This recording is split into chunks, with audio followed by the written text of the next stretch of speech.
Hey, Redcasters, be sure to subscribe to our channel and ring the bell to be notified about our latest videos. Go Big Red. Welcome to the Go Big Redcast, the Husker Fan Sports Show.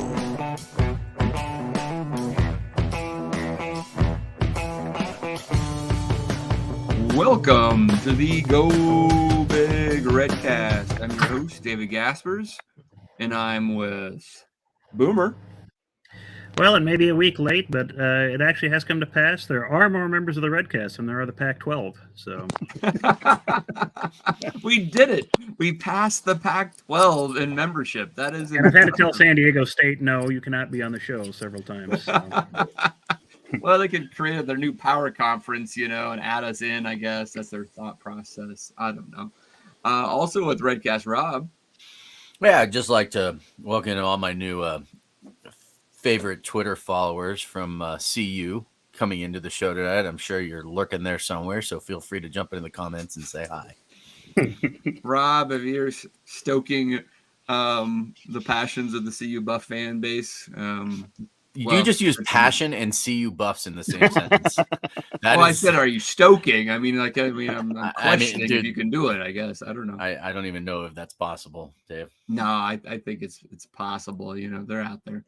All right. Also with Mac. What's up, Redcasters?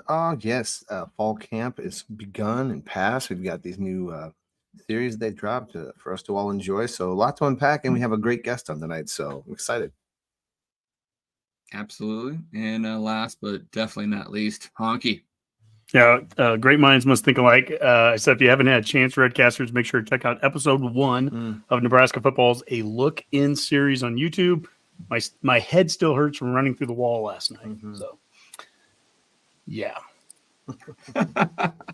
All right. Very cool. All right. Well, we do have a great show. I mean, we kind of kicked off our season, whatever season this is, Honky. I can't keep track any longer. We're don't even know around forever. I think it's season 8. With season 8 of the Redcast. Yeah. With an awesome interview with Tommy Frazier last week. But we have one of our kind of annual preseason guests on tonight. So, Honky, I'll let you introduce. Yeah, absolutely. We welcome back to the Redcast Heisman Voter and owner of Pick Six Previews, the most accurate P5 magazine from 2012 to 2022, Brett Ciancia. How are you doing, Brett? Hey, well, thanks for having me on. It's good to be back on the Go Big Redcast, one of my favorite stops on my annual radio and podcast tour. And you guys are one of the first to ever invite me onto the show. So, I mean, that was I've always had a soft spot for the show, and you guys do great work. I tune in throughout the season, especially during if there's a key Nebraska game coming up. I love getting the insider feel from you guys. So, and not to mention, it was great meeting you all in person. When I was out in Lincoln for the Oklahoma game, got to meet Honky and Mac, and we did a nice tour of the stadium. Really cool insider access there. Saw the history in that building was unbelievable. And then got to meet Rob up in New Brunswick, New Jersey, of all places, at the Rutgers game. So, just great to be on with you guys again. It's always an honor. Mm-hmm. Well, you can pick up your copy of the 2023 season preview by going to pick6previews.com. Brett, you were so kind to send me a copy the other day in the mail. This is just amazing. I mean, trying to get through all this, I couldn't do it all in the last couple of days, but we're going to get through a lot of it here tonight. And it doesn't feel like we've kicked off the season. To Dave's point, we haven't kicked off the Redcast season until we've had Brett on, where we can start going through all the preseason and through the season stuff. But before we get to that, I just want to talk about an upcoming show and a couple of our other promos. We have a fan forum coming up on Thursday night, August 10th, with Kendall Wickwire Sr. He's with the Wired Access podcast, which is on Herd at Sports. After that, Alumni Hall, and you're going to see their logo up on top of the show throughout. 2 Lincoln locations, downtown 1120p and South Point Pavilions behind Barnes & Noble. Pipeline Jerky, let's rebuild the pipeline. Go to pipeline-jerky.com. You can use code REDCAST to get 10% off, and all that money goes to NIL, goes to our offensive line so that we can get back to having Outland Award winners and all that good stuff. Speaking of good stuff, Smack and Smooch, quality apparel, custom-made orders. Go to Smack and Smooch. The shirts, the hats, everything that we have, you can use the QR code there. We also have the links in our descriptions on social media to get to our store. And last but not least, the Battle in Boulder. That's going to be up at Estes Park the night before the Nebraska-Colorado game. We've had Tommy Frazier on the show, as Dave mentioned earlier. He'll be at it. Adam Carricker is going to be at it. Just a bunch of cool things. If you're going to be out there in the area, if you're going to Boulder for the game, come out there, hang out with the Redcast, and we'll be having some fun. The Battle in Boulder. Hey, Honky, where's that event at? It's in Estes Park at a hotel, I think. Just wanted to give you the chance to reemphasize that it's at Estes Park, which I think. Yeah, last time I think I said it's in the mountains somewhere. couldn't read. I couldn't read the text was too small. So out as well. Last time I talked with Gary Novotny, the owner of Big Red of the Rockies, and Gary Michaels Clothiers there in Lincoln. He had mentioned to me that there was only about 10 or 15 tickets left, and that was over a week ago. So, wow. Yeah, it's going to be a great event. I'm looking forward to it. It looks like we've got all of our tickets used now. So I'm actually going to get my wife out of the house and with me at a Husker event. So that'll be fun because you know how much she's a huge football fan. So outstanding. Actually, all right. His wife was going to be there. So that's good. Well, Brett, as we usually do with you, we're going to kind of break this into segments. And we're going to start the first part here. We're going to talk about the Blue Blood programs because that's a key part of your magazine each year. But in addition to that, we'll go to national talk. Then we'll talk about the Big Ten. And then we'll finish talking about Nebraska football. If we have a little time at the end, I think we can even talk about some things like conference realignment and different issues that are going on within college football. But we always start with this. It's something that I'm very much aligned with you on from a tradition standpoint. And as Husker fans, as Redcasters, we love the idea that we actually show up in this poll. And it's a good thing. It's the Blue Blood program. So can you tell us a little bit about what you do each year, how this fits into the Pick Six previews, and what does this mean that we're one of the 8? Yeah, well, the Blue Blood program debate, it's an annual poll that I do in January each offseason. It's a part of the offseason calendar where there's just nothing going on. And you see Twitter arguing over everything. But one of the things that comes up every year is which programs are considered Blue Bloods. And, you know, I've seen different formulas for it. I've seen different metrics. People try and put a number on it. But really, it's everyone has their own definition of what a Blue Blood means. So I went for the opposite. I went for just a huge poll and just try and get hundreds of thousands of votes and just see where the mindset of the overall college football world is at. So I think this year we drew in 170,000 votes, something like that. And just basic yes, no answers. You know, is Alabama a Blue Blood? Yes, no. Is Ohio State? Yes, no. And what's happened is I think it's the 6th straight year I've done it. It's the same 8 programs every year, no matter if some are winning national titles or some are going through their worst 5-year stretch in history, like your program. But no, it's a testament to Nebraska that even through their worst years since the 50s or 60s, that they're still considered a Blue Blood by 75% of the country. So and then the thing is also, it's not like they're barely breaking through at 51% or something. There's a huge drop off from that top 8 every year to the others that are like around 50%, Penn State, Florida State, Georgia, Tennessee. You can, as you can imagine, since Nebraska is the current program that's down among the 8, they get a lot of question marks on Twitter, a lot of responses, but all these programs have had down periods. Oklahoma, USC, Texas had been down. So we'll see. I mean, we'll see if this next hire helps, reignite the program and get them back to where they belong in college football's history. Dave, what were you asking before we started? Yeah. Well, I've got a couple of questions on this. I do find the poll intriguing, and Brett, you kind of alluded to the fact that you just gone with quantity over like any sort of statistical quality, right? That with this poll, you're just trying to get as many votes in as possible. As a Nebraska football podcast, we have to acknowledge we probably are better at Twitter than almost any other fan base out there, right? We're very active and we can kind of cook the books a little bit on this, but it's nice to see. I agree with the poll. I want to be clear with all of our listeners. I think we're a Blue Blood, but it is intriguing to see how Texas has risen. I'm looking at the stats right now, 24 percentage points apparently compared to last year. So right? I need to 9. Yeah. So like having a better season has actually helped them kind of, solidify that. It's interesting with Texas though, and this is a problem. Maybe one flaw with the poll, I'll admit, is that certain fan bases can hijack, and it had nothing to do with Texas in this case. It was actually Oklahoma fans that last year retweeted it like crazy. I think they had more votes than anybody in the Texas poll, more than their own poll. Oh wow! And as you can imagine, they sank Texas down to like 60-something%. and they barely made it last year. So yeah, so that plus 24 was basically just that OU Twitter didn't find that tweet this year. Yeah. But yeah, so I guess that is, That's hilarious. it really is. I mean, That's so great. I think part of the logic I might put in next year is just to put a 1 hour cap on the tweet. You can time your polls. And if I limit it to an hour or two, that might limit how far out it gets.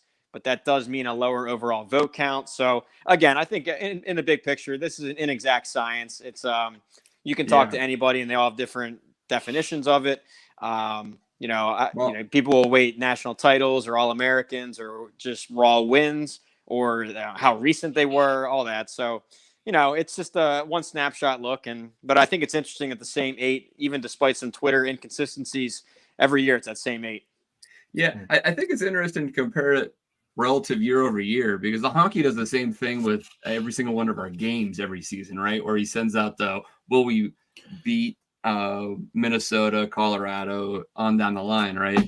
And in many years, it's been we're going to go 12-0.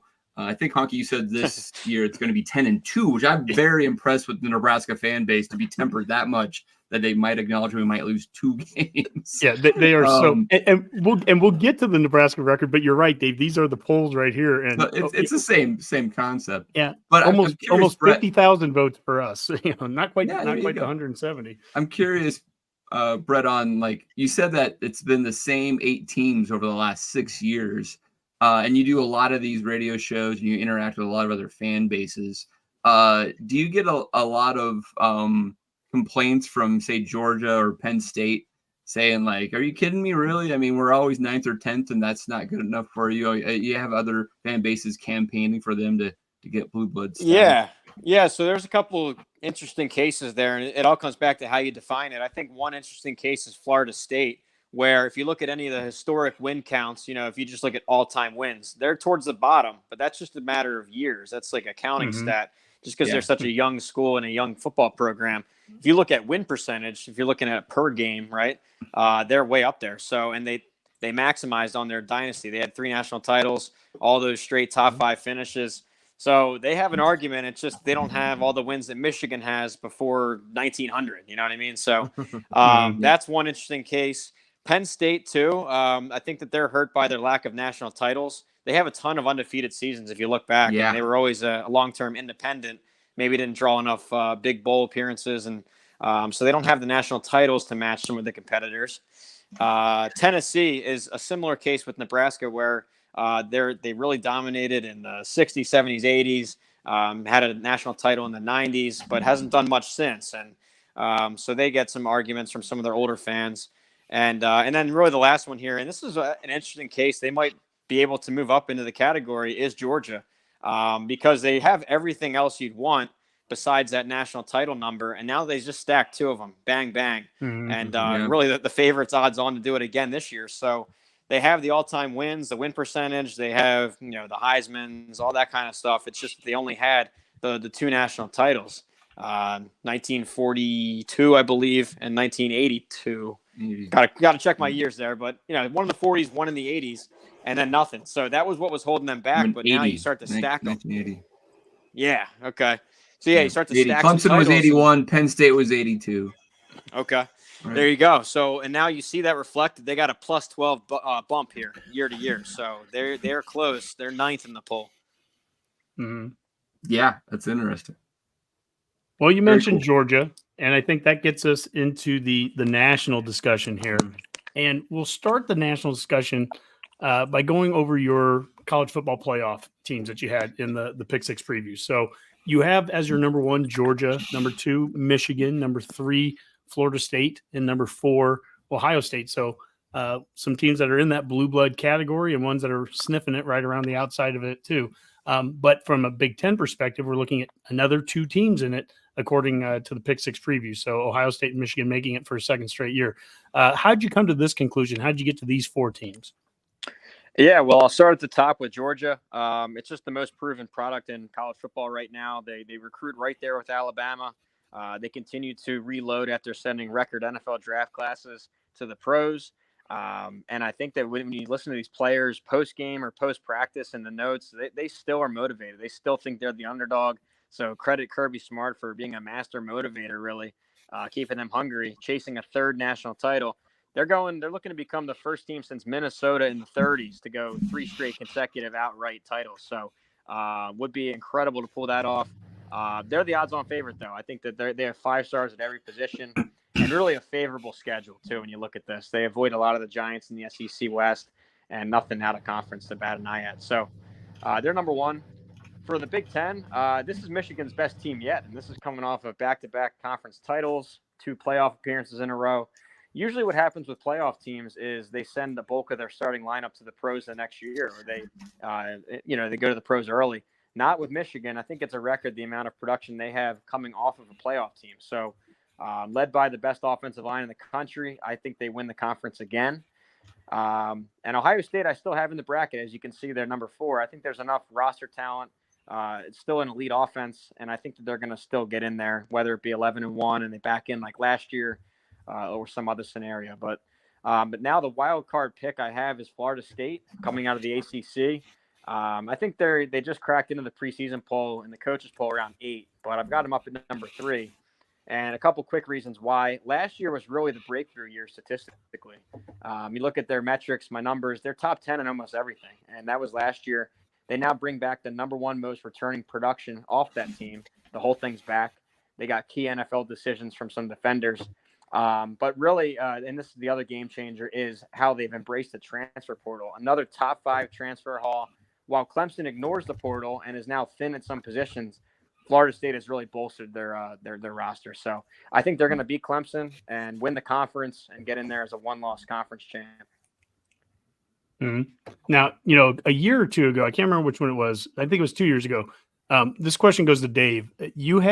Brett, you had North Carolina, and Dave, you had North Carolina in your playoff, and Dave took question with that. Dave, do you have any questions with any of this compared to the North Carolina pick a couple years ago? No, not as much. That's for certain. I see where Brett's coming with Florida State. I mean, I think they're trending in the right direction, and I think it's the question of, do you think they can beat Clemson in the ACC, right? And that game is early in the season, right, Brett? I mean, it's like late September. So if Florida State can win that one game, I think they're in pretty good position to really run the table there. And so, I mean, they're by no means a guarantee, but if they could beat Clemson early, they're going to be in position. So I get it. With Georgia, totally. I mean, you can't take them, but I guess my fun question on that one is like, so we're probably the last team to try to go for a three-peat, right? We went back-to-back 94-95. So, we didn't get that done. So in this year, if you want to translate that 1996 Nebraska team, who on Georgia's schedule is their Arizona State? Yeah. Where's probably the not Ball State or Tennessee Martin, so we can rule those 2 out. They were like, oh my goodness, they just didn't come prepared and they blew it. Yeah. Well, maybe Missouri. I mean, Missouri played them tough last year, and they're really one-dimensional. It's really just an elite defense. So maybe something like that could happen.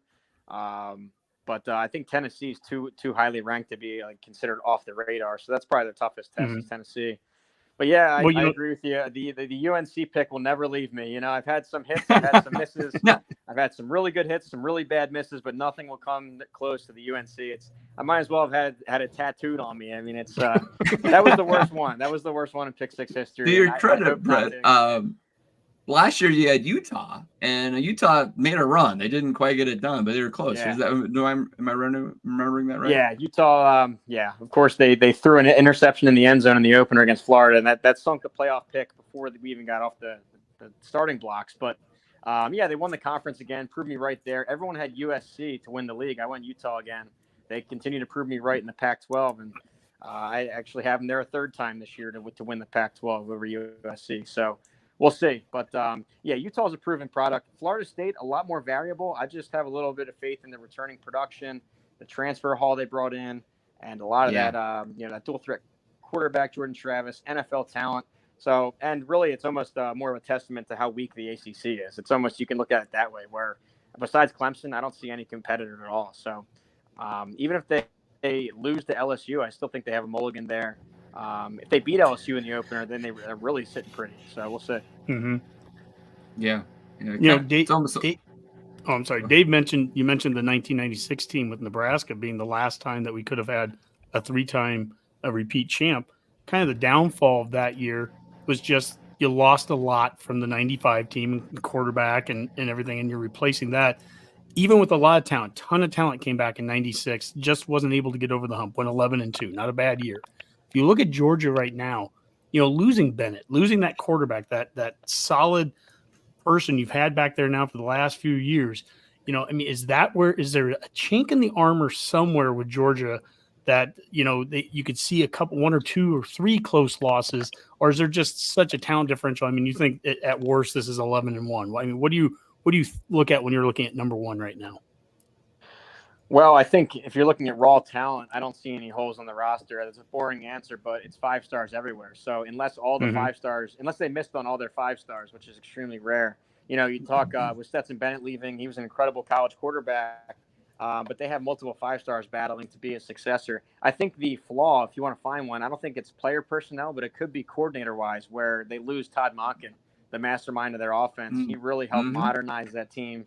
If you look back at Georgia 5 years ago, it was still old-fashioned, stuck-in-the-mud offense, but he really modernized them. Now he's with, I think, the Baltimore Ravens, and they're going through a coordinator change there. So if there is a weakness, maybe you lose some of that play calling and scheme edge.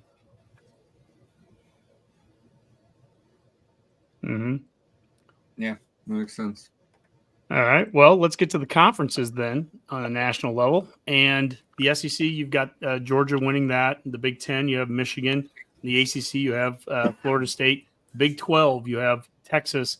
And then the Pac-12, from what we could tell, is it just right now you couldn't make a decision? Is it Utah and Washington tied, or how are you looking at the Pac-12? I guess with those two. Yeah, so I have Utah winning it, but in terms of the conference ranking prediction, like the standings prediction, I have them both finishing with the same conference record. For that point of view, yeah, tie. It's technically a tie in first place because they scrapped their divisions over there. It's no longer the North and South. It's 1 through 12. You got to rank these teams. So, but no, I see a Las Vegas title game between Utah and Washington, with Utah winning their 3rd straight crown. No USC there. I think that it's still a major liability on defense for them. And I have enough trust in Utah's staff and players. Very quietly, that whole team is back from last year. The one that beat USC twice and embarrassed them in Las Vegas, that whole team's back. So I think they're going to get it done again. What do you think about the health of Cam Rising? You think he's playing early in the season, or he's going to come back slow? Yeah, well, that's definitely a question point, and so is the health of their tight end, Brent Keithy. They were both held out of spring. When I watched the spring game, they were there in their T-shirts and hats. So I think that they're still projected to make it. Now, a matter of weeks could be the difference of missing 4 games or 0 games. So if that's the case, I mean, they won a couple games without Rising last year. I like their backup, Nate Johnson. He's a speed demon quarterback. He's really fast runner. And I'm sure he's getting all the ones reps all off season. So I think they're going to be fine early on. Now, they do draw some tough openers with Florida and Baylor, but in terms of a conference race, I'm picking a conference winner. The Rising will be back for all that. Yeah, that's the way to look at it. I agree. Hey, Boomer, you grew up in West Texas. You were even a Longhorn fan at times growing up. What are your thoughts here? You see the Big 12, the last year of Texas in the Big 12 on top. Is Texas back? Are you buying Texas there, Boomer? Are you buying? No, not until they actually. Not until they actually win the conference, and God only knows, But Boomer, Quinn Ewers cut his hair. Well, that's true. But I was just saying, we might have some familiarity with, Big 12 refereeing, when you're leaving the conference. So you never know what could happen there in some of those conference games. So. Yeah. Well, it'll be that's just kind of the odd thing. You look at a lot of these teams, and how many of them aren't in these conferences next season, or after this season. Oof. So it's crazy. That's right. Well, Brett, when you think about if Texas is back or not, you got to consider they've ruined more conferences than national titles they've won. So I mean, they are back to doing that. You've seen Pac-12 wiped away as a domino of what they did. So they're back to doing that at least. Well, I have a question too, though, about that, because I saw Texas on there. It's interesting because teams like TCU, Kansas State, and Oklahoma, right? You have them all basically 1, 2, 3, 4 on there. And I'm curious why Texas over the other 3. Kansas State, looked good in the first half, at least against Alabama at one point. But, Oklahoma, TCU coming out of a national championship. So what's that about? Yeah, so we'll start with TCU. Incredible one-year turnaround by Sonny Dykes. They lose the entire offense. So, I mean, Max Duggan gone, both the receivers, both All-American linemen, both running backs. So complete rebuild personnel-wise on offense. I do like their secondary, their back seven. But, no, I think that they're going to take a little bit of a step back. With Kansas State, what a proven program builder Kleiman has become, moving up from the FCS ranks up to the Big 12. And they really grinded away a conference title last year. Very impressive. Texas beat them last year, though. And then when you look at Oklahoma, still a very mystery team, a wild card team. They recruit the best in the conference right there with Texas, looking for a second-year bonus under Venables this year. But what led me to the Texas pick, first, I always like to look back at last year. Statistically, so they had a couple close losses. They were top 10 on both sides of the ball in a lot of metrics. And they bring back a lot. I think 9 starters or 10 starters back from the offense, only losing Bijan Robinson. And yes, that's a huge loss, but the rest of the thing is back. Great transfer hauls again. I don't really see a weakness. And then when you look at coordinators, I like both of them. Pete Kwiatkowski, he built those Washington defenses that made the playoff about 5 or 6 years ago. And Kyle Flood, a great offensive line developer. So they look like the total package, and I understand that Texas usually underperforms against expectations. So, I'm not confident enough to put them in the playoff, but they're my pick right now in a very uncertain league to win it here. Yeah, speaking of uncertain leagues like that, when you have a scenario like in the Big 12 where you've got BYU, Cincinnati, UCF, and Houston all joining, how do you slot them in, and how do you go about kind of judging how they fit? Yeah, that was a new feature of the book this year, adding so many new teams. We've had the same Power 5 lineup for a while. So, yeah, I got to welcome in UCF, Houston, Cincinnati. I think it's a significant step up in competition. And I know that Cincinnati, UCF, that they've had their wins over the Power 5 on the national stage, but that might have been a bowl game here and there or an opener.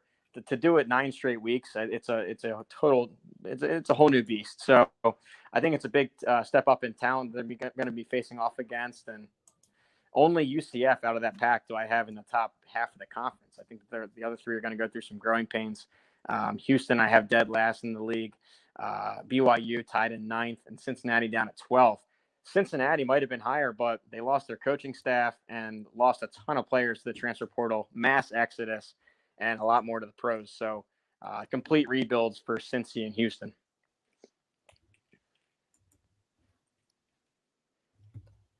All right, fellas. Well, let's move on to the Big Ten here. And we'll start with the Big Ten East. And you've got ranked 1 through 7, Michigan, Ohio State, Penn State, Maryland in the middle at 4, Michigan State 5th, Indiana, and Rutgers. And as I'm looking at that schedule, I noticed that 2 of our wins last year came against number 6 and 7. It was nice having Indiana and Rutgers on the schedule. Nebraska does not have that this year. Nebraska will be playing Maryland, Michigan State, and Michigan out of that bunch. Walk us through this Big Ten East here, Brett. How'd you come with this order? Well, I think right away, look at the top. It's one of the most top-heavy in America. You could argue all 3 of them are playoff contenders. I first researched Penn State and was blown away by everything they had on the roster.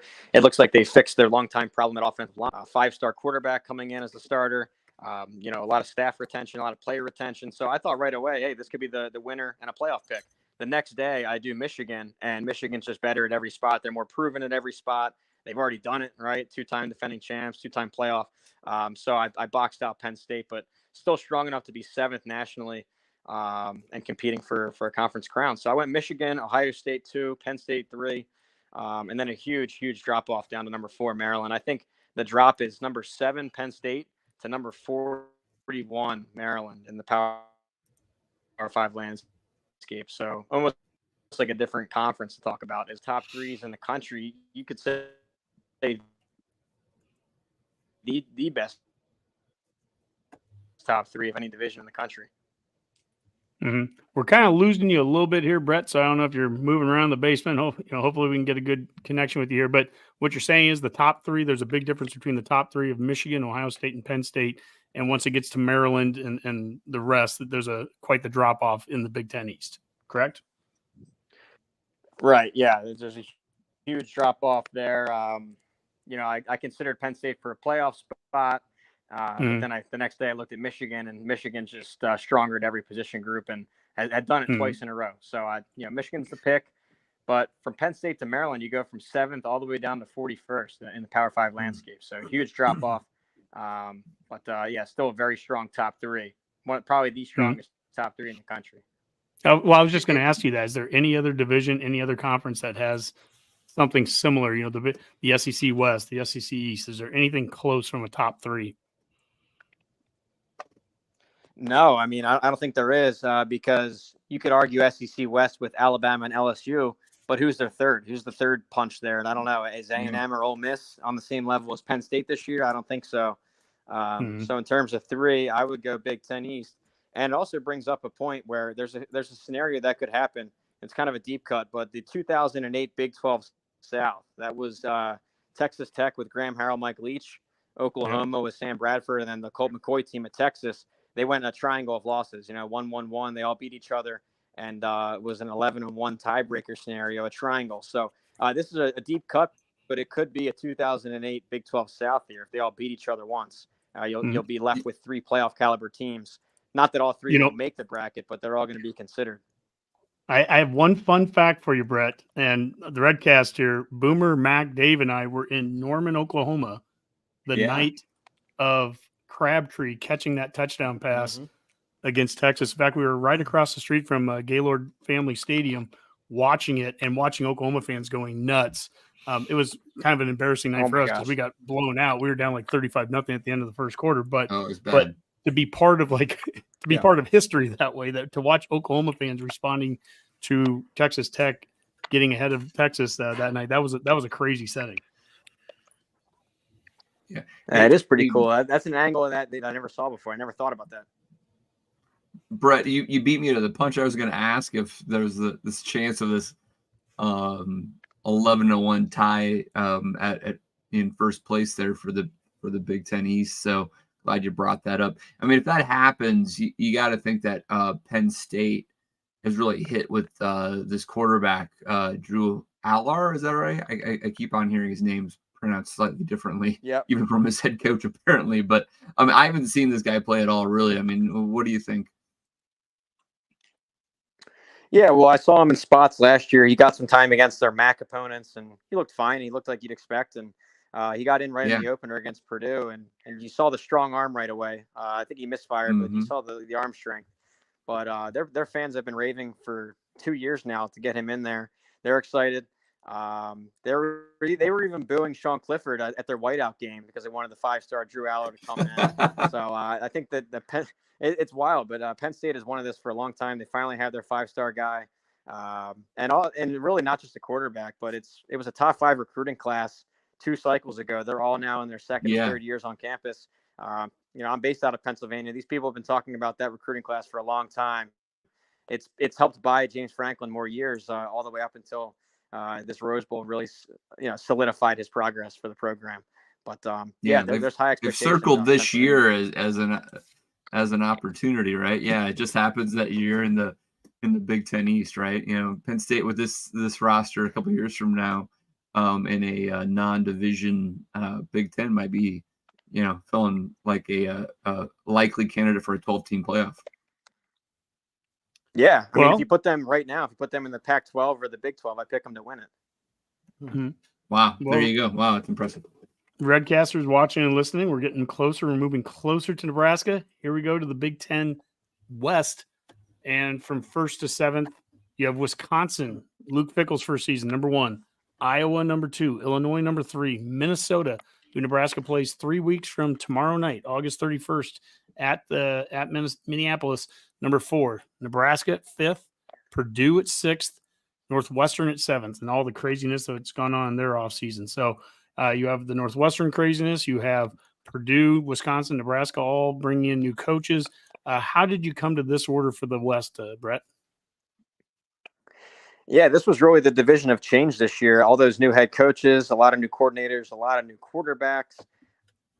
Scandal, Northwestern there late in the picture. But, I ultimately landed on Wisconsin. I really love their coaching hires all over the place. We'll start with Luke Fickell, great program builder at Cincinnati.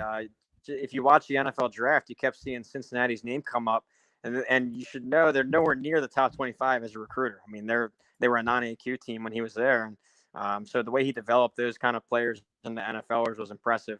Great defensive mind too, with Tressel coming over. But really, the offense, I'm really intrigued to see. It's a new look offense under Phil Longo, a coach I like to talk to each offseason.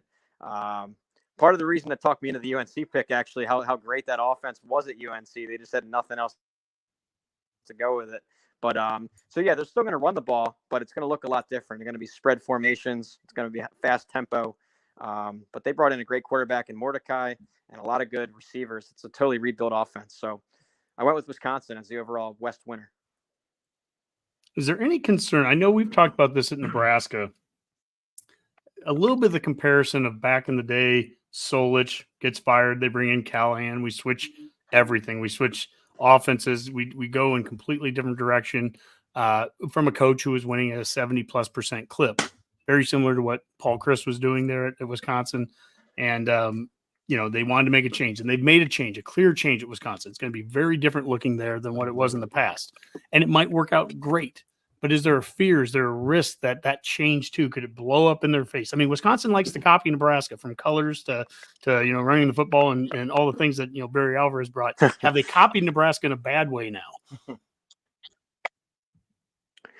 Well, I don't know. I don't think so. I think that there's a couple things here. I think that in the new transfer portal and NIL age, they're still committed to their old-fashioned formula. I mean, I think Luke Fickell has even come out and say he wants to be still a high school recruiter and developing program, the anti-Dion, if you will. Now, so I think that they still want to do their development, their walk-ons, all the stuff that they actually copied Nebraska from. But no, all that, I think they're gonna retain that mindset. And then in terms of the offense, yeah, it's going to look different. They're going to throw it a lot more, but they are still going to run the ball. And I think this gets overlooked when you hear Phil Longo and Air Raid and UNC. UNC actually led the ACC in rushing for the 4 years that he was there. They definitely, if the numbers are in the box, if you don't respect their run game, they're going to pound it. So, yeah, I'm interested to see it. But I do think they're going to, they're still going to have that elite defense. I think the bigger shock wasn't that they fired Chris, it's that they didn't hire Jim Leonard, though. I thought that he was Mr. Wisconsin. I thought they were going to go with him, but they got a great one in Fickell and a good offensive mind, too. So, yeah, I think it's going to be a successful tenure here. Dave? Yeah. Brett, could the numbers lie a little bit on Phil Longo in North Carolina? I mean, sometimes run game stats are opportunistic, right? To your point, if the numbers aren't in the box, they're gonna run, right? Whereas there's a mentality where you want to say that I want to establish the line of scrimmage and I'm gonna be tougher, stronger, bigger, all that type of stuff, right? At times Nebraska could run the ball with Frost, but we never felt like we really dominated the other team very often, right? And you can say you're gonna run the ball, but if you're a coordinator who has often relied on throwing the ball in crunch time, that is what your trait is. I think Phil Longo is still probably, even though he has good numbers running the ball with Carolina, doesn't mean he doesn't think pass first, I guess. I feel like the transition for the offensive lineman, it's different, right? In the sense of and Mac and Hockey can talk about this for an hour, but if you're going to run the ball and you're just going to impose your will on somebody, you're going to push forward, right? Where if you know that you are running in a run game situation where it's more of a pass block that you might run out of, et cetera, and the lateral quickness those offensive linemen need to exhibit, and you're talking about Wisconsin guys who are used to just plowing forward. It's a different type of blocking, I mean, I guess I still struggle a little bit buying into the Wisconsin hype with they're going to still run the ball. Don't worry. Phil Longo likes to throw it, but we're still Wisconsin. I'm like, let's find out. I don't know. Any thoughts on that? Yeah. Well, yeah. Yeah, sir. Yeah. So there's a pro and a con. The pro is that on a per play basis, they're productive. I mean, they are getting their yards. I think they stacked a couple 1,000-yard rushers in the same season together. But I do agree with you on this point, and it backs up what you were saying. When they get into crunch time, when they get into the red zone, that offense crumbles a little bit. And that's been a problem for years at UNC. They can move it really well up until inside the 10, the 20, and then they freeze up because, to your point, they don't have that physicality when it matters most, when the defense knows you're going to run it. You know what I mean? Yeah. It might be better to run when there's less in the box and you catch them by surprise, but when push comes to shove, they did lack some physicality at UNC. So I agree with you on that. That is a concern. I'm curious too, like, I guess I don't know how else to put this. What's your margin of error, I would say, ranking 1 through 5? Because I don't really expect a whole lot out of Purdue or Northwestern this year. But, I mean, you've got them in there. But, I mean, Nebraska beat Iowa last year and, they open up with Minnesota. So let's say they win that game. Like, all of a sudden, like, how, where do you come with that? I don't know why you're laughing, Dave. I'm just curious. No, like, I think we're going to get to Nebraska here in a little bit. But I wasn't even asking about Nebraska. I just thought about the overall division itself, like where you rank like a margin of error with that, because all those teams seem like they'd be really close this year in a lot of ways. So. Yeah, it was definitely one of the more difficult divisions to predict. It's a lot of uncertainties. I think they're all in the middle tier. I think Wisconsin is at 20th, and then you have Nebraska around 50th. So I guess that is a decent chunk there. But, yeah, I don't know. You could argue for any of these that there's some pros and cons. I mean, with Wisconsin, we touched on it. With Iowa, I know what we're getting. We're getting an elite defense again. And you'd think with some of the personnel changes, it's got to be at least slightly better offensively. Even slightly better offensively is 9 wins.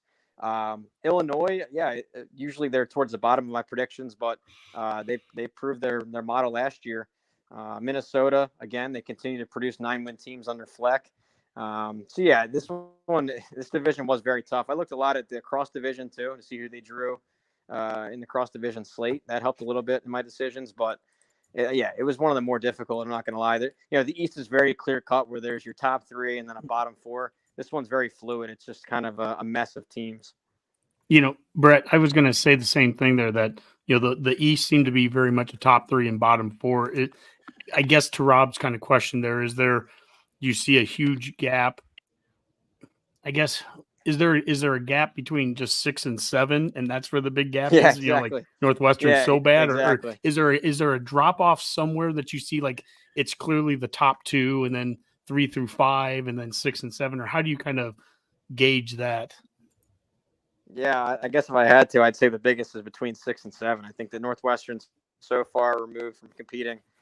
Purdue just won the thing. They just won the Big Ten West, and despite a coaching transition, they should be competitive again.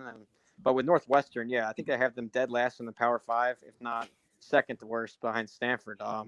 They're awful this year at most position groups and going through a tough tragedy there all season. So that's the divide. Is I had 6 contenders, really 6 that could push for bowl season or 8 wins or whatever. But with Northwestern, they're nowhere close. Yeah, that is so crazy though. To your point, the number 6 team here is the defending champ of this division. And like Rob said, hey, Nebraska's beat number 2, but we also lost to number 7 last year. Like nothing makes sense. There's nothing easy about this. I don't know that there's one great team, but I definitely know there's one really, really not great team. I'll just say that. Nicest I think I pretty much agree with this. I might switch Wisconsin, Iowa around maybe, but that it comes down to. It doesn't really come down to it, but one of the factors here is quarterback play. Who do you think is the best quarterback in the Big Ten West? Good question. Yeah, that's a great one. I'll probably go with Tanner Mordecai from Wisconsin. I mean, let's see who we're competing with. You have Cade McNamara from Iowa. Yeah. Another transfer coming in at Illinois, Luke Altmaier. Minnesota, Kellick Manis, the new former backup of Tanner Morgan. The Greek gunslinger. I can. Yeah, exactly. Jeff Sims, I consider up there too. I want to see him in this offense. We'll get to Nebraska next, but he is incredible to watch. Really a highlight reel waiting to happen. And don't forget about Hudson Card at Purdue. Yeah, top 50 recruit. Obviously lost the battle against Ewers, but that's a tough quarterback room to deal with at Texas. So to answer your question, might be the I'd probably go with Mordecai right now. Yeah, I think that's why you probably have Wisconsin above Iowa, right? I mean, I think if you felt like Cade McNamara would be enough of a game changer for Iowa offensively, since they still have the same offensive coordinator. He's got incentive to score points this year, Dave. So that's someone right. does in that whole team. If they can get to 25, right? Hockey has a race to the 6. Iowa has the race to 25. The race to 25 for Iowa there, yeah. But Mordecai, SMU guy, is that right? Was he somewhere before SMU even? Is this his third stop? Can't remember. But it's he was a highly I don't know much touted about the recruit, guy. I top- just know top he 50. threw the ball a lot. Yeah, I think he started out at Oklahoma. He was a 5-star or high 4-star guy. Went to Oklahoma, lost the battle there against one of those Heisman winners, and transferred to SMU. I think he's put up consecutive Davey O'Brien finalist seasons or something. He got a lot of hype down there, a lot of yards, a lot of stats. But really take a look at what Wisconsin added to their receiver room. I think that's a game changer for that offense. It's several 4-star and 5-star guys, and even the existing guys are all back. So it's not only just a play on Mordecai, it's really the surrounding cast. Their backs are incredible, that duo at Wisconsin. So when you're comparing Iowa and Wisconsin's offenses, I look at the total package, not just QB to QB, because Wisconsin has a lot more firepower than Iowa has. That's great. I am buying what you're selling, Brett, with Wisconsin. I am. My only hesitation is, man, that's such a change. Like, we're talking about the receiving core, what they brought in. And that, when I think of Wisconsin, I'm thinking of, your gigantic linemen and double tight end sets. I'm not thinking of 3 and 4 wides. But to your point, I mean, this could be what takes Wisconsin over the hump, what they've missed. I just wonder if they go in the other direction. But I am buying what you're selling here. I really am. But I would just add also to that, think about what held them back to a quarterback the last couple of years. Yeah. Mm-hmm. Yeah. We did have a question from a listener here. We've apparently breached the Boilermakers media market. For a longtime listener and a P6P purchaser asking about Purdue. If they're upset week 1, is they likely looking at an 0-10 start? 0-10, no way. I think Purdue's a solid team. It's just it's a crowded division, and I think that Ryan Walters is a great defensive mind. I think it's going to be a transition to his head coaching role, and we'll see though. I think it's a long term. It's a good hire for them. They were kind of rare too because they're always offense first to go with a defensive mind. But I mean, look what he did at Illinois. He turned them from one of the worst secondaries into the #1 secondary in the country last year. Several guys early in the NFL draft from Illinois. You just don't see that very often. So they got a great young up and coming coach. Mm-hmm. I thank think you for the question there, Matt. Dave. No, I just said I appreciate the question because the thought process is good, because after Fresno State they play Vodtech and Syracuse, and then they don't get Northwestern until week 11. So yeah, they've got a tough stretch there where they might not be favored in too many of those games. So they play 11 P5s. Well, one of them being Northwestern, but Not really. Yeah. Well, this is, I think, a good point here. Redcasters, thank you, by the way, for the Purdue question. Redcasters, Mac, wake up, Mac. Let's get to Nebraska. This is the final part of this. And, Dave, you already mentioned earlier kind of what my offseason mantra has been. And, Brett, to bring you up on it, I've said for us, to me, it's the race to 6. And the race to 6 is just that. How quick can we get to 6 wins? If we're 6-0 after 6 games, awesome, right? Let's reevaluate. Let's get to 8, 9, 10, 11 wins. Like Redcaster said, let's go 10-2, right? But if we're 5-6 when Iowa comes to town on Black Friday, let's get that 6th win. Let's beat them for a second straight season. Let's get to a bowl game. That's so important at a place, a blue blood like Nebraska, to get back to the bowl games. And it's something that's been, far too long for us. So I'll never put ceilings on this program. I'll never say we can only go 8-4. I wonder what TCU ceiling a lot of people last year would have said, in year 1 of the Dykes era, a lot of people would have given a ceiling to them too, right? So anyone can beat it. But coming into this season, for me, it is getting to 6 at least. Getting that bowl game is so crucial, so important. So, Brett Ciancia, not to put you on the spot, but I'm going to put you on the spot. Are we going to a bowl game this year? I'm going to have to say yes for the bowl season. I think that's definitely going to happen. Go Big Red! Games here on the schedule. Well, I mean, I was wrong the one year I picked you to win the West, so don't take my word for it too much. But no, I think there's a lot of areas of strength on the roster. There's a lot of winnable games here, and it's just numbers of some of those close games have to start reversing the wins. You already saw it last year. You got the Iowa streak ended, really had Wisconsin so close again, really almost ended that streak. But yeah, you look at some of these games, they might be on the road, but they're still winnable. They're still toss-ups. The swing games being Minnesota, Michigan State, even in Illinois. Those are all winnable ball games, and I think there's enough on that plate to get to 6 for sure. Right here we have a graphic that designer Swobes created for us. It's ranked the toughest 23 road games for us. So to your point there, we start with Minnesota in week 1 in a very strange scheduling occurrence for us. Only the 3rd time in the modern era of Nebraska football. We start the season with 2 road games in a row. So the Redcast will be at Minnesota on August 31st. And then I'm heading out to Colorado to see Dave and Rob out there in Boulder the next weekend. Then we have Illinois on a Friday night after the Michigan game. So a 6-day rest after playing Michigan. We go out and play Illinois. And then Michigan State, which is apparently going to be an easy win for us, according to Redcasters, because I think they had us at like 75% winning in East Lansing. I love you, Redcast Nation, but that seems nice. And then we go out to Wisconsin. If you were ranking these 5 games here, Brett, from 1 to 5, hardest to most likely to win, how would you do this? Well, I think the hardest right away totally. is yeah, well, it's a good question. I think the hardest right away is Wisconsin. So we'll put that as the hardest. I have them winning the division like we talked about. Tough place to play. Second toughest, I'll probably go with at Illinois. Check that. Let me flip that to at Minnesota. Just because you're catching, it's a season opener, the first game ever of this new era. You have new coordinators, new quarterbacks, a whole new roster. So I think Nebraska in the opener, that's a tough draw to go into Minnesota. They're just such a well-established program. What they have there, it's very a lot of continuity. So I'll say Minnesota number 2, just because it's the opener of an era. Third hardest, right in the middle, I'll go with at Illinois. Just a solid team. They're physical. You're getting from them. It's a solid top 30 team. That leaves the second easiest or 4th hardest, however you want to phrase it. I'd go with Colorado there. Who am I forgetting here? Oh, Michigan State. I forgot about Michigan State. I will go Michigan State with the number 4 spot, with Colorado being the easiest. I think you're catching. I think Colorado is very overhyped. I was on Sirius XM radio back in March, and they were asking me, "Can Colorado get to 10 wins?" And I almost chuckled. I was thinking, their Vegas number is probably going to be less than half of that. I think my answer was, if they get to half of that 10 wins, that's a huge miracle success. It's just, we never seen anything like it in college football. 65 new players, just a Frankenstein roster put together.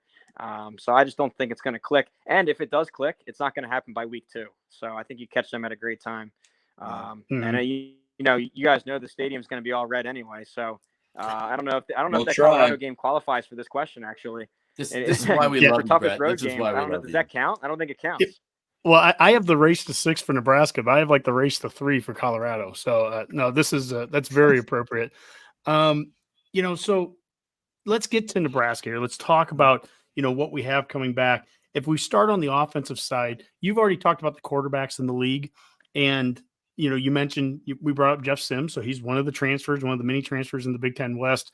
Obviously, there's a very, it's not Jekyll and Hyde even. And Mac, I'll kind of talk with you about this. It's not just Jekyll and Hyde. It's high risk and high reward with him. Tons of production, tons of scores and touchdowns, but a lot of turnovers that have come along with it. And Dave, you brought this up over the offseason too, injuries as well. Yeah. So I'm going to ask you, Mac, and then Brett, we want to get you into this. Mac, when you look at Jeff Sims right now, what are your impressions, what you've seen? We're a week into fall camp. What are you wanting to see out of that quarterback position? Mostly just consistency, mostly just playing smart, like being a manager and being explosive when necessary. I haven't heard a ton of hype around him. Like when Adrian's second year, there was nothing but hype about him. I mean, he had a good freshman year, but his second year, everybody was looking at him. Really, Sims doesn't make a lot of lists, even for the top transfer quarterback list. And I'm fine with that. I think, and for good reasons, his numbers are what they are. His turnover margin isn't great. And, we've had a bit of an issue with that around here. So that does make me a little gun shy about just jumping on board. Cause they always say the best predictor of production is past production. Right. So, I mean, the numbers are what they are, but if you were going to say, get on the new NCAA football that's set to come out next year and create a quarterback, he would end up looking a lot like Jeff Sims, Oh, same sure. kind of seeds, same arm strength. Accuracy is something you can work on, but you still have to see it. So, obviously the offensive line starts it off, but to look at what kind of year we have, if Sims is anywhere sniffing even second team all conference, third team all conference, we're having a good year. That's easily bowling. Well, Brett, I mean, I think that opens it up to you. What are you expecting out of Sims in year one here? What would you say is I don't want to say ceilings. I hate saying ceilings, but I mean, what's a talent wise? What is he at? What can Matt Rule do with him? Maybe to fix some of the errors that he's done at Georgia Tech with the turnovers and everything. What can we expect out of Sims? What's a best case scenario kind of thing out of him?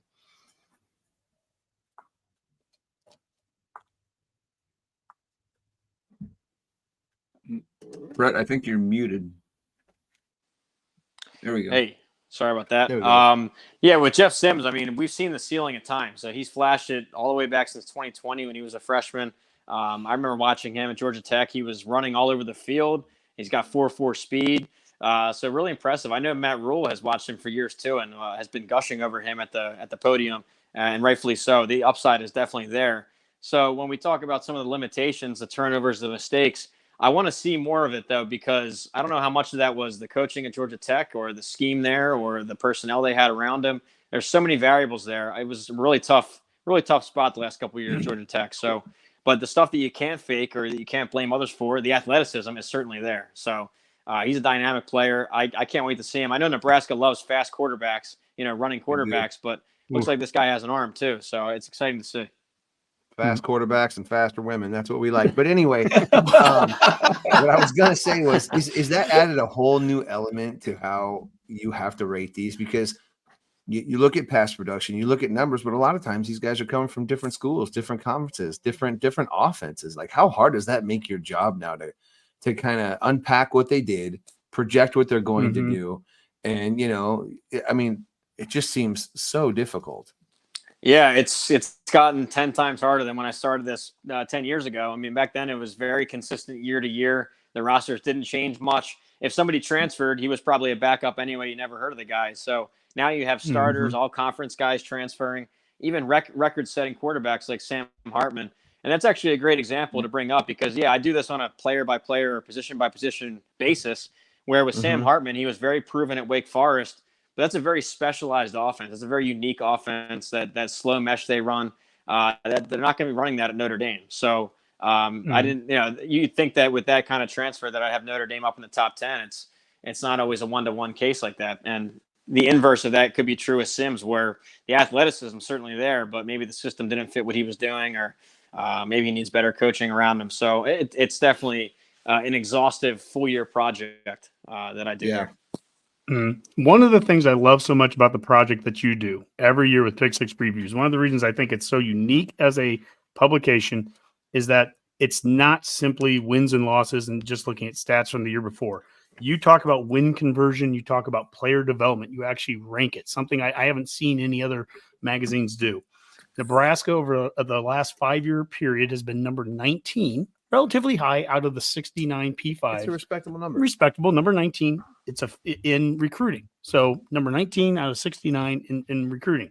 But out of 69 teams, and I think we all understand this because we started this podcast back in 2017, we are number 69 out of 69 in win conversion.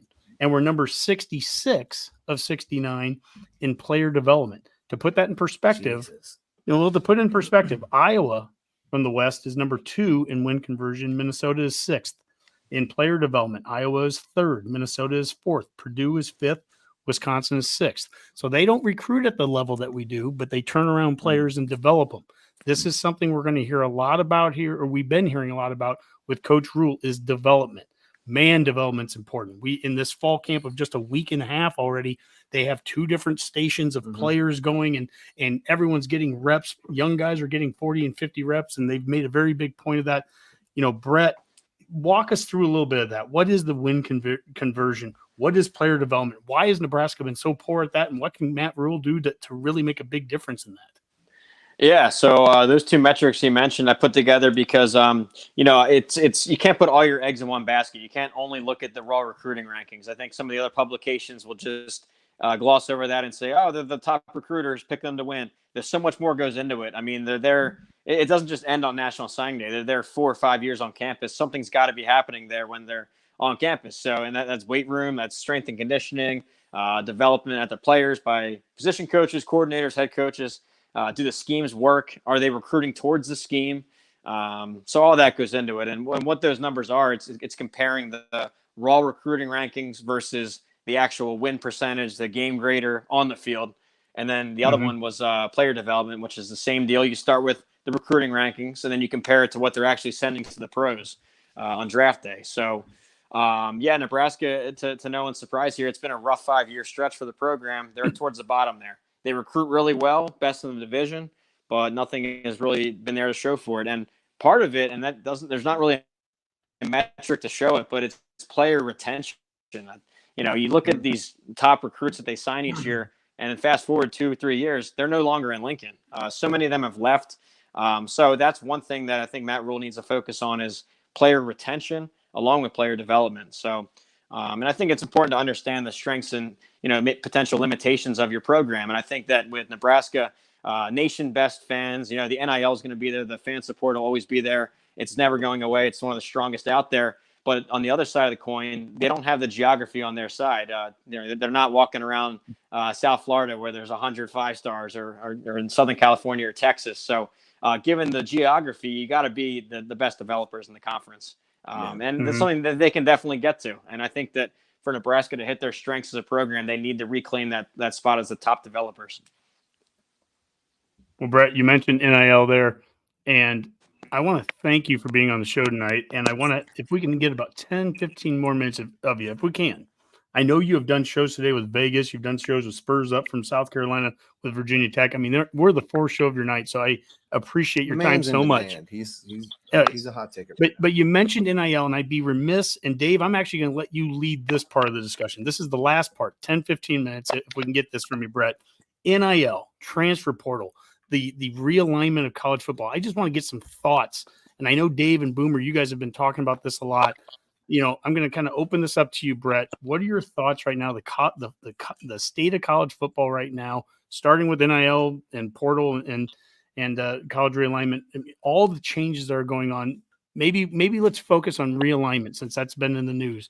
What are your thoughts right now with the changes in the Pac-12 and everything that's been going on over there? Yeah, well, crazy couple weeks we've had. It's I saw some of the rumors, the tweets throughout the summer, but I had been so focused on getting the preview book to get published, I didn't really follow the storylines. And then all the news broke last week. It was pretty shocking to see with Colorado leaving, then Arizona State and Utah. It's just, and then Oregon and Washington, the Big Ten. That was a total surprise to me. So it's a topic that I don't really follow too much until it happens. And of course, now I'm going to evaluate the heck out of it. But I think overall, I'm more of a traditionalist. I love the old history of the game. I love the old regionality, playing your in-state rival, your regional rivals. So it doesn't really excite me to see Oregon and Washington playing against some of these East Coast and Midwest teams. It just doesn't seem right. I know it's a good financial decision, and I'm sure the Big Ten suits are happy, and the member institutions will get more of a, more cash back and all that. But to a fan, I'm kind of against the changes we've seen. So, it's like I said, it's the end of an era this year. It's a little nostalgic putting together the book this year because it's the last time we'll see the Pac-12, last time we'll see some of these divisions, and last time you'll see blue bloods like Texas and OU in the Big 12 and the LA schools out in the Pac-12. So really a shame, but we still love college football, and it's just going to look a little bit different next year. What do you think I was going to ask, what do you think the long-term effects of realignment is in a school like Nebraska, where we're now in this gigantic super conference coast to coast, and with all of our unique situation? How does it affect us? Well, it's interesting there. I mean, number one, the financial benefit. I mean, Big Ten is far and away the number one, them in the SEC. So you're positioned well long-term in terms of if it still becomes an arms race for the facilities and the coaching salaries and support staff salaries. So you're going to be on the cutting edge of all of that. That'll be nice. You have coast-to-coast exposure, which is huge. Now a little bit more of a West Coast presence. I know the Cal-Nebraska movement failed, but I mean, it's always good to have coast to coast exposure. So you're all over the place there. I don't know. I don't think it actually changes too much for Nebraska. So if it was still a BCS structure, I think it'd be really hard to get to a BCS national title game out of the new Big Ten, just because there's Ohio State and Michigan and the Big Ten West teams, and now the best from the Pac-12.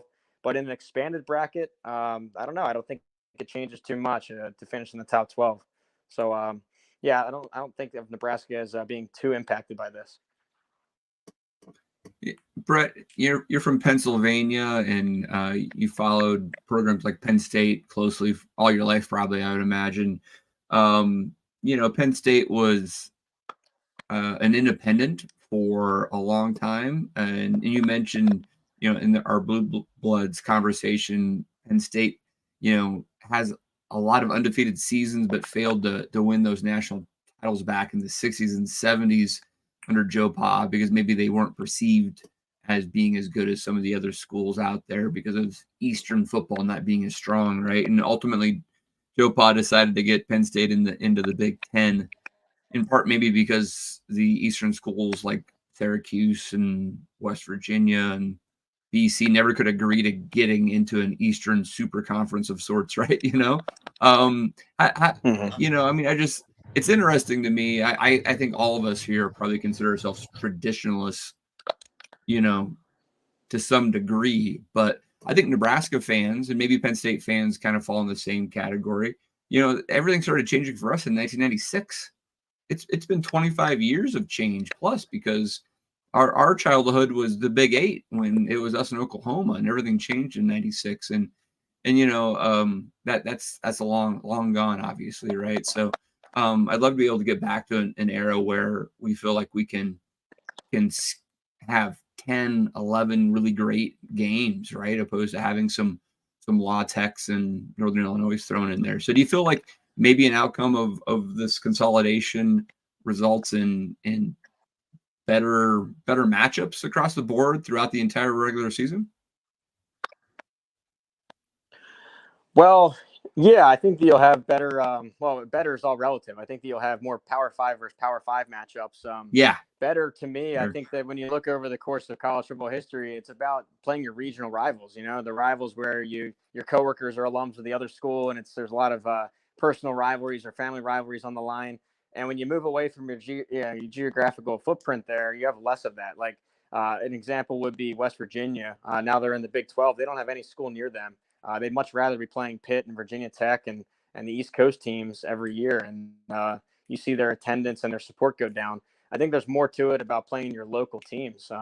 My alma mater, Boston College, they're on an island up there. There's no one around there to play. It's like UConn and UMass and then nothing. You got to go 5 hours to get to Syracuse.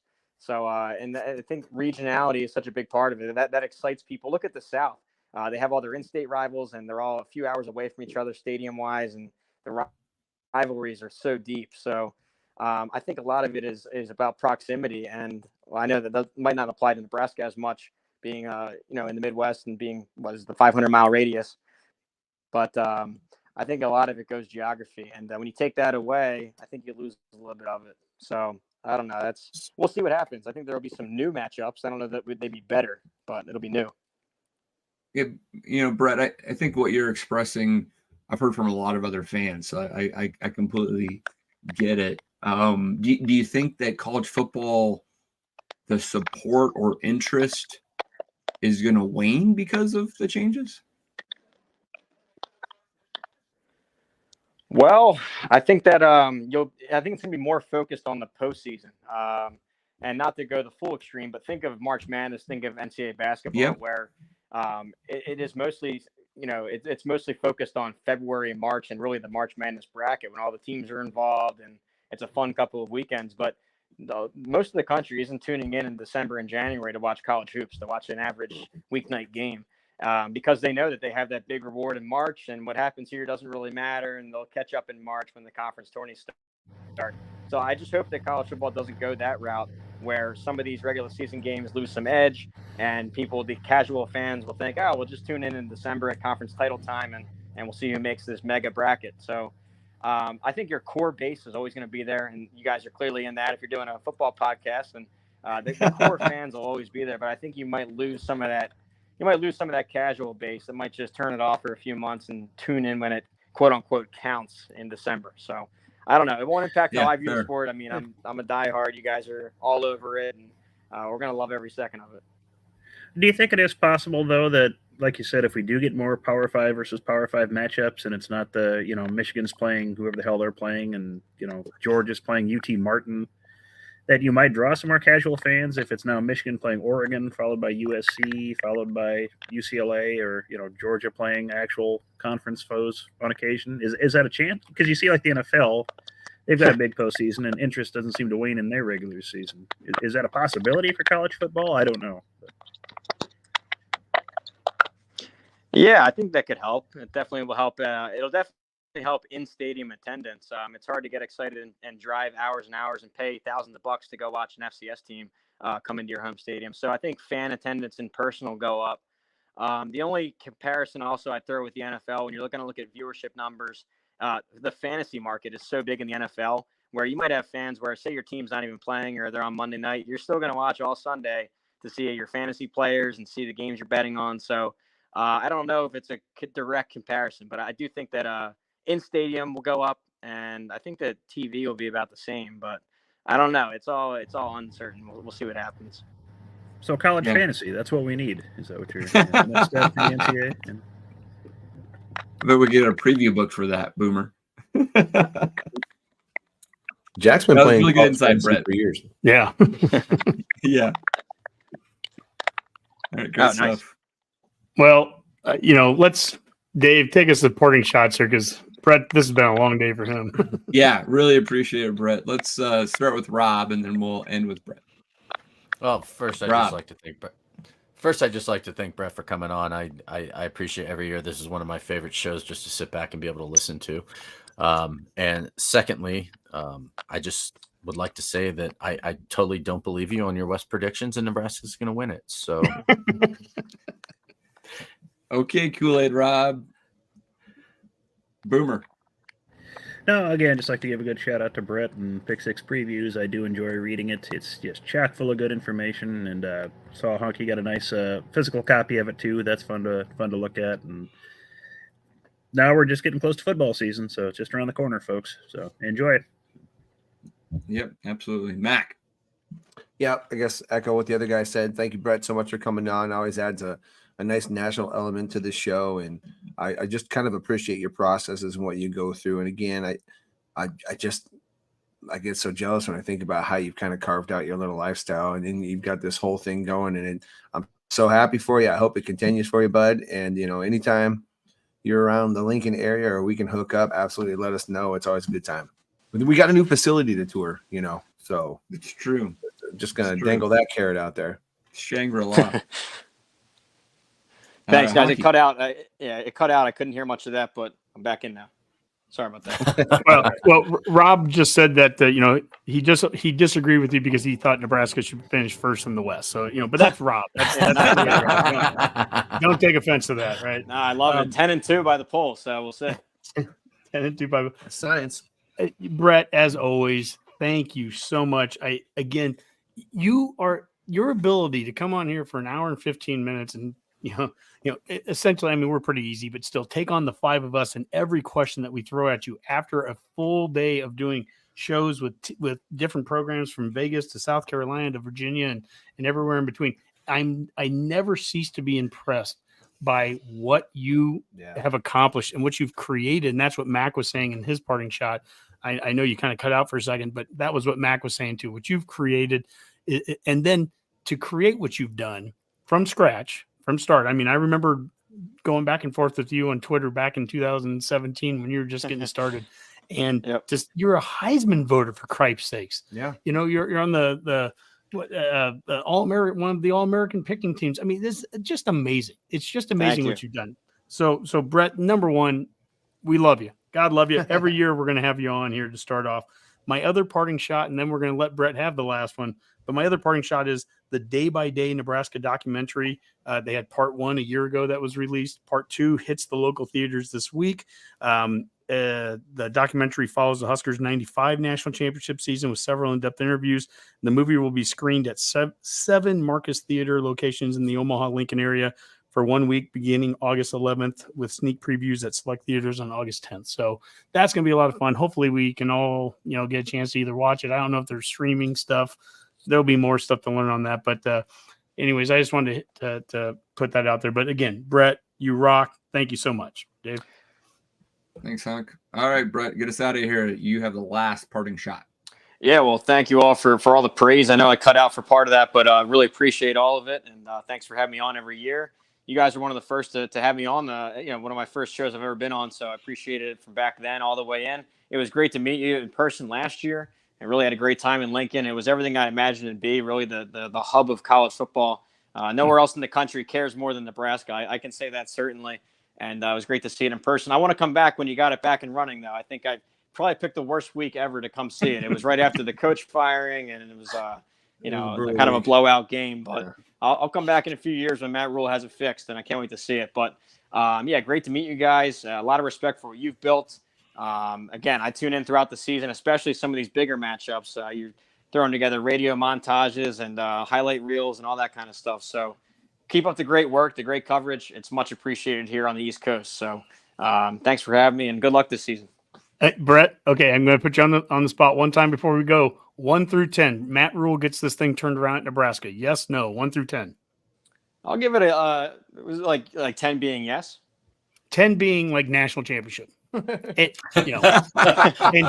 two being conference championship. Oh wow, if that's the scale. Then, I mean, yeah.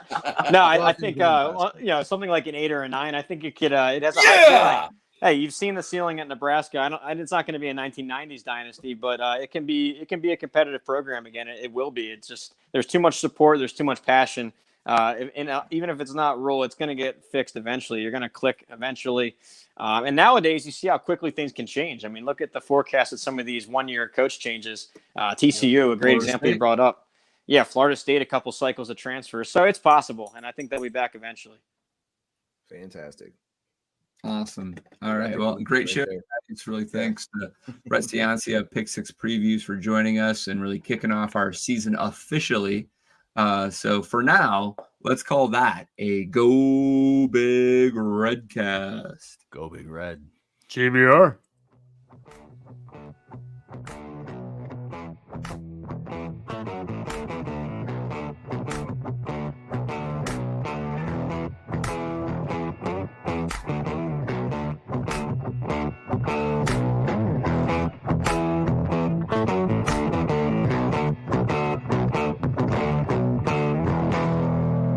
A Herd at Sports Network production.